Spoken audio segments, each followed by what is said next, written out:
Hello students, JCERT के DJ school में आपका पुनः स्वागत है। मैं राजीव रंजन। आज मैं आपके साथ शोर, संगीत और ध्वनि प्रदूषण के बारे में चर्चा करूंगा। ध्वनि प्रदूषण के अंतर्गत मैं प्रदूषण, इसके कारण, इससे होने वाली हानियां और ध्वनि प्रदूषण के नियंत्रण के लिए क्या क्या उपाय हो सकते हैं, इन बातों पर चर्चा करूंगा। तो प्यारे बच्चों, हम अपने आसपास, अपने परिवेश में बहुत सारी ध्वनियों को सुनते हैं। हम जब सोकर उठते हैं और पुनः जब हम रात में सोने के लिए जाते हैं तो इस बीच में बहुत सारी आवाजों को, बहुत सारी ध्वनियों को सुनते हैं। तो क्या हम जितनी ध्वनियों को सुनते हैं वह सभी ध्वनियां हमें अच्छी लगती है? क्या सभी ध्वनियों को हम बार बार सुनना चाहते हैं? नहीं, ऐसी बात नहीं है। कुछ ध्वनि ऐसी होती है जो हमें काफी अच्छी लगती है, काफी प्रिय लगती है, काफी वह सुस्वर होती है और वैसी ध्वनियों को हम बार बार सुनना चाहते हैं। लेकिन कुछ ध्वनियां ऐसी होती है जिन्हें हम नहीं सुनना चाहते। उन ध्वनियों को सुनते ही हम अपने कान पर अपने हाथ को रखते हैं और वैसी ध्वनियों से हम दूर भागते हैं। यदि सड़क पर वाहन चलते हैं तो उनसे ध्वनि उत्पन्न होती है, वाहन के हॉर्न से ध्वनि उत्पन्न होती है, कल कारखानों से ध्वनि उत्पन्न होती है। लेकिन ऐसी ध्वनियों से हम क्या करते हैं? बचना चाहते हैं। ऐसी ध्वनियां जो है वह हमें प्रिय नहीं लगती है, काफी अप्रिय लगती है। हम यदि कौवे की ध्वनि को सुनते हैं, कौवे की काव काव को सुनते हैं तो उन्हें हम तुरंत भगा देते हैं। क्यों भगा देते हैं? क्योंकि वह ध्वनि जो है हमें कर्कश लगती है। लेकिन वही यदि हम तोते की आवाज सुनते हैं, यदि हम कोयल के कूकने की आवाज सुनते हैं तो हमारा मन प्रफुल्लित हो जाता है और वैसी ध्वनियों को हम बार बार सुनना चाहते हैं। यदि कहीं पर धीमी आवाज में संगीत की ध्वनि आ रही है तो धीमी आवाज के बावजूद भी हम अपने मन को उस दिशा में केंद्रित करते हैं और उस ध्वनि को हम सुनना चाहते हैं। क्यों? क्योंकि वह ध्वनि हमें प्रिय लगती है। तो हमने क्या देखा अभी तक कि कुछ ध्वनि ऐसी है जो हमें अप्रिय लगती है, जिसे हम सुनना नहीं चाहते, और कुछ ध्वनि ऐसी है जो हमें प्रिय लगती है और जिसे हम बार बार सुनना चाहते हैं। तो बच्चों, जो ध्वनि हमें अप्रिय लगती है, जो ध्वनि हमें अप्रिय लगती है, कर्कश लगती है, जिसे हम सुनना नहीं चाहते, तो ऐसी ध्वनियों को हम क्या कहते हैं? ऐसी ध्वनियों को हम शोर कहते हैं। ऐसी ध्वनियों को हम शोर कहते हैं। अप्रिय और कर्कश ध्वनि को हम क्या कहते हैं? शोर कहते हैं। लेकिन वहीं यदि कोई ध्वनि हमें प्रिय लगती है, यदि कोई ध्वनि हमें प्रिय लगती है, सुस्वर लगती है, सुमधुर लगती है, तो वैसी ध्वनि को हम क्या कहते हैं? संगीत कहते हैं। यही अंतर है शोर और संगीत में। अप्रिय और कर्कश ध्वनि को हम शोर कहते हैं, वहीं प्रिय और सुस्वर ध्वनि को हम संगीत कहते हैं। वाहनों से आने वाली ध्वनि, वाहन के हॉर्न से आने वाली ध्वनि, या तेज आवाज में बजने वाले लाउड स्पीकर की ध्वनि, जनरेटर की ध्वनि, मशीन की ध्वनि, ये सब ध्वनि जो है ये शोर के अंतर्गत आती है, क्योंकि ये ध्वनि हमें कर्कश लगती है, अप्रिय लगती है। लेकिन जो ध्वनि प्रिय होती है, सुस्वर होती है, वह ध्वनि संगीत होती है।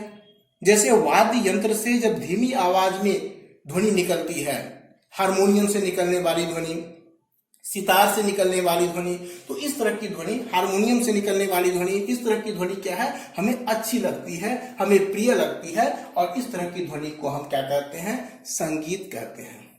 तो शोर और संगीत में हम अंतर समझ लिए। लेकिन यहाँ पर एक चीज मैं आपको यह बताना चाहता हूं कि किसी किसी परिस्थिति में यह संगीत भी जो है यह शोर बन जाता है। किसी किसी परिस्थिति में यह संगीत भी शोर बन जाता है। कब बन जाता है? जब इस संगीत की प्रबलता बढ़ जाती है। जब इस संगीत की प्रबलता बढ़ जाती है तो यह संगीत जो है यह शोर बन जाती है। प्रबलता बढ़ने पर यह संगीत क्या होती है? यह शोर बन जाती है। अब हम बात करते हैं ध्वनि प्रदूषण के बारे में कि ध्वनि प्रदूषण क्या है। सबसे पहले मैं आपको बता देता हूं कि प्रदूषण क्या है। प्रदूषण मतलब किसी भी चीज का दूषित हो जाना, और इस हद तक दूषित हो जाना कि वह सजीवों के स्वास्थ्य को नुकसान पहुंचाए। जैसे हमारे वायु का दूषित हो जाना वायु प्रदूषण है, हमारे जल का दूषित हो जाना जल प्रदूषण है, मिट्टी का दूषित हो जाना मृदा प्रदूषण है, और इसी तरह से ध्वनि का दूषित हो जाना ध्वनि प्रदूषण है। यानी किसी भी चीज का इस हद तक दूषित हो जाना कि उससे मनुष्य या दूसरे जीवों के स्वास्थ्य को नुकसान पहुंचे, तो वह प्रदूषण है। अब हम जानेंगे ध्वनि प्रदूषण के बारे में। तो जब हमारे परिवेश में अवांछित और अत्यधिक ध्वनि एकत्रित हो जाती है, अवांछित मतलब ऐसी ध्वनि जो अनावश्यक है, जिसकी हमें आवश्यकता नहीं है। अवांछित और अत्यधिक ध्वनि, और यह इतनी मात्रा में जमा हो जाए कि इसके कारण क्या हो जाए, प्रदूषण उत्पन्न हो जाए। अवांछित और अत्यधिक ध्वनि के कारण यदि हमारे परिवेश में प्रदूषण उत्पन्न हो जाए, तो इसको हम क्या कहते हैं, इसको हम कहते हैं ध्वनि प्रदूषण। इस चीज को हम कहेंगे ध्वनि प्रदूषण। जब ध्वनि अत्यधिक मात्रा में और अवांछित रूप से इस तरह से एकत्रित हो जाए कि मनुष्य या दूसरे जीव के स्वास्थ्य को नुकसान पहुंचाने लगे, तब उस स्थिति को हम कहेंगे ध्वनि प्रदूषण। अब इस स्थिति के कारण क्या है? तो जैसा कि हमने पहले कहा, वाहनों से निकलने वाली अनावश्यक ध्वनि, वाहनों के हॉर्न से निकलने वाली ध्वनि, मशीनों के चलने से निकलने वाली ध्वनि, जनरेटर के चलने से निकलने वाली ध्वनि। इसके अलावा यदि हम घरों में वाद्य यंत्र बहुत अधिक आवाज में, बहुत अधिक प्रबलता के साथ यदि हम बजाते हैं, तो वह भी जो है वह ध्वनि प्रदूषण के कारण है। तो ये सब जो है, जैसे मशीन का चलना, वाहन का चलना, वाहन के हॉर्न का बजना, जनरेटर का चलना, या फिर वाद्य यंत्रों का बहुत अधिक प्रबलता के साथ बजना, ये सब क्या है। या फिर हम घरों में एसी चलाते हैं, तो यह भी जो है ध्वनि प्रदूषण के कारण है। अब है ध्वनि प्रदूषण से होने वाली हानियां। तो ध्वनि प्रदूषण से हमें क्या क्या हानियां होती है? यदि मनुष्य ध्वनि प्रदूषण के संपर्क में लगातार रहे, तो मनुष्य के स्वास्थ्य के लिए यह काफी प्रतिकूल स्थिति होती है और मनुष्य गंभीर रूप से बीमार हो सकता है। क्या क्या हो सकता है? यदि मनुष्य ध्वनि प्रदूषण के संपर्क में लगातार रहे, तो उसको कुछ स्वास्थ्य संबंधी समस्या हो सकती है। ये समस्याएं हैं चिंता का उत्पन्न होना। चिंता के उत्पन्न होने से फिर क्या होगा? अनिद्रा की समस्या, नींद नहीं आएगी। अगर 1 या 2 दिन हम ध्वनि प्रदूषण के संपर्क में रहें तो वह चल सकता है, लेकिन हम लगातार यदि ध्वनि प्रदूषण के संपर्क में रहें तो चिंता, अनिद्रा, और जब चिंता और अनिद्रा की स्थिति आती है तो फिर इससे एक तीसरी बीमारी जन्म लेती है, जिसे हम कहते हैं तनाव, जिसे हम तनाव कहते हैं या हाइपरटेंशन कहते हैं। चिंता, अनिद्रा, तनाव और बहुत सारी बीमारियां, हम कह सकते हैं कि ध्वनि प्रदूषण के कारण मनुष्य मानसिक रूप से और शारीरिक रूप से, दोनों रूपों से वह बीमार हो सकता है। यदि मनुष्य में तनाव की स्थिति होती है, मनुष्य क्या होता है? चिड़चिड़ा हो जाता है। मनुष्य चिड़चिड़ा हो जाता है, और तब ऐसी स्थिति में तनाव की स्थिति आती है, मनुष्य चिड़चिड़ा हो जाता है, तो वह मानसिक रूप से बीमार हो गया।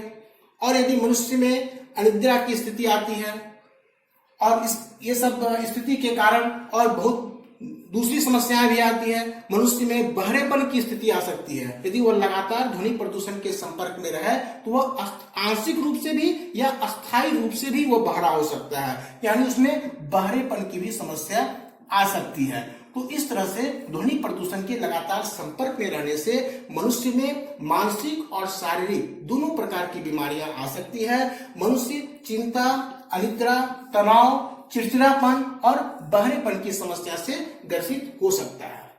तो हमें क्या करना होगा ऐसी स्थिति में? हमें ध्वनि प्रदूषण पर नियंत्रण के उपाय करने होंगे। हमें ध्वनि प्रदूषण पर नियंत्रण के उपाय करने होंगे। तो ये उपाय हम कैसे कर सकते हैं? तो इसके लिए सबसे सरल और सबसे आसान उपाय यदि कोई है तो यह है कि ध्वनि प्रदूषण उत्पन्न करने वाले जो स्रोत हैं, उन स्रोतों पर पहले नियंत्रण किया जाए। तो उन स्रोतों पर हम नियंत्रण कैसे कर सकते हैं? ध्वनि प्रदूषण उत्पन्न करने वाले जो सबसे महत्वपूर्ण स्रोत हैं वह है सड़क पर चलने वाले वाहन। हम जानते हैं कि मनुष्यों की जो संख्या है, यानी मनुष्य की जो जनसंख्या है वह दिन प्रतिदिन बढ़ते जा रही है और मनुष्य में विकास भी हो रहा है। तो विकास के कारण और जनसंख्या में वृद्धि के कारण सड़क पर वाहनों की संख्या बढ़ रही है और ये जो वाहन है ये ध्वनि प्रदूषण के एक महत्वपूर्ण स्रोत है। तो हमें क्या करना होगा, इन वाहनों में सबसे पहले हमें साइलेंसर का उपयोग करना होगा। क्या करना होगा, हमें साइलेंसर का उपयोग करना होगा और ये साइलेंसर का उपयोग जो होगा इसकी गुणवत्ता जो होगी वह अच्छे गुणवत्ता वाले होंगे।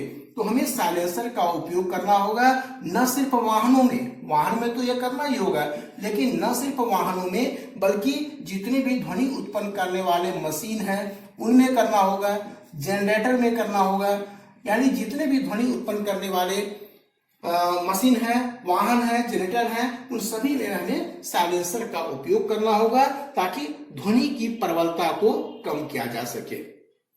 दूसरा उपयोग हम क्या कर सकते हैं, अनावश्यक रूप से गाड़ियों के हॉर्न बजाने से हमें बचना होगा।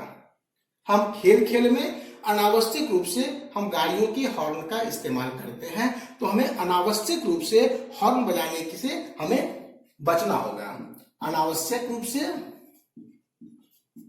अनावश्यक हॉर्न बजाने से बचना होगा। ये दूसरा कार्य हो गया।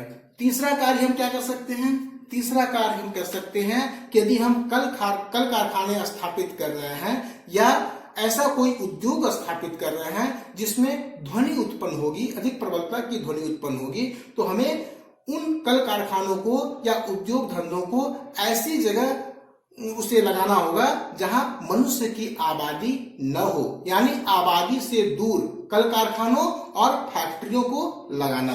कल कारखानों और फैक्ट्रियों को आबादी से दूर लगाना, कल कारखानों और उद्योगों को आबादी से, मनुष्य की आबादी से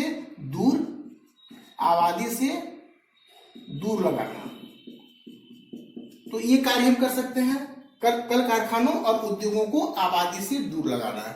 और चौथा और अंतिम कार्य हम ये कर सकते हैं कि हमें पेड़ पौधे अधिक से अधिक संख्या में लगाने होंगे। क्यों?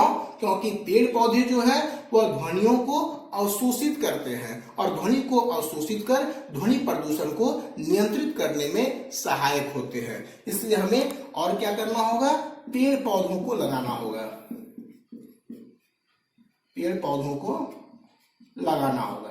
तो इस तरह से हम ध्वनि प्रदूषण को नियंत्रित कर सकते हैं। वाहनों में, मशीनों में, जनरेटर में या जितने भी ध्वनि उत्पन्न करने वाले यंत्र हैं उनमें साइलेंसर का उपयोग करना होगा, अनावश्यक हॉर्न बजाने से बचना होगा, कारखानों और उद्योगों को आबादी से दूर लगाना होगा, पेड़ पौधों को लगाना होगा।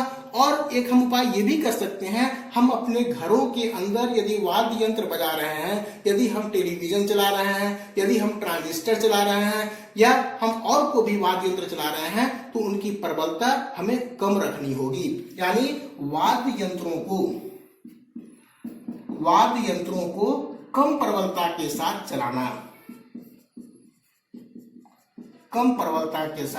चलाना। तो हम इतने सारे उपाय कर सकते हैं ध्वनि प्रदूषण को नियंत्रित करने के लिए। और एक जिम्मेवार नागरिक होने के नाते हमारा यह कर्तव्य है कि हम इन उपायों को अपने जीवन में अपनाएं और ध्वनि प्रदूषण को नियंत्रित करने में अपना योगदान दें। तो इस तरह से आज की वीडियो में हमने इतनी बातों पर चर्चा की। अब पुनः हम अगली वीडियो में मिलेंगे और तब तक के लिए धन्यवाद।